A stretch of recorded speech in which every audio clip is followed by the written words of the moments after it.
Welcome back. Yesterday we talked about surface area and volume of rectangular prisms or shapes that have rectangles as sides. Today I want to toss a little trick in there, and we're going to take a look at a triangular prism or a shape that has triangular ends and then rectangles as sides.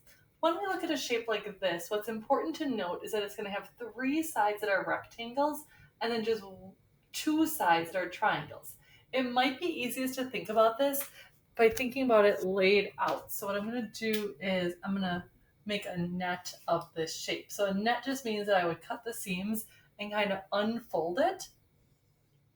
So in the net, it would have three rectangular sides that we know are 8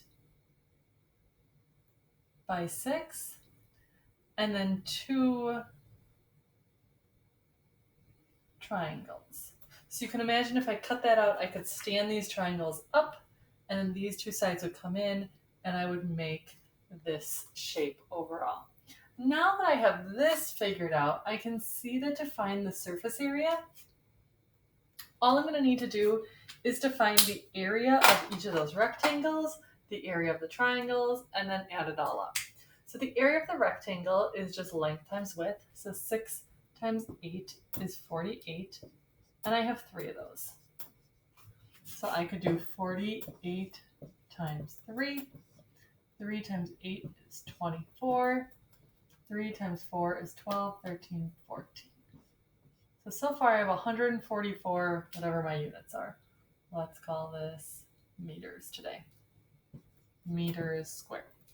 What I need to add then is the two triangles. Now the area of a triangle is 1/2 the base times the height. So 1/2 of 6 times the height, which is 4. 1/2 of 6 is 3. Times 4 is 12 meters squared, but I have two of them, one on each side of my rectangles, so that's 24 meters squared. I can add that 24 to my 144. 4 plus 4 is 8, 4 plus 2 is 6, and 1, and the units carry on down. When my shape is not a rectangle, what I need to think about and remember is my area formulas for the other shapes that it includes. So in this case, the triangles. If I had something like a cylinder, I would have to do the same thing. I would have to go back and think about area formula for the circle on the top and the bottom, and then imagine those sides all laid out like a giant rectangle.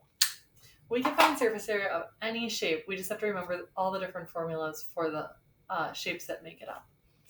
In your packet today, I want you to do the 3D figures and nets page. So there's 3 surface area ones where they're showing you the net or the figure all laid out, and then 3 three-dimensional ones where they're showing it to you all folded up into a box. Your digital activity today is a game about finding rectangular prism volume. So going back to yesterday and what we learned then. Good luck.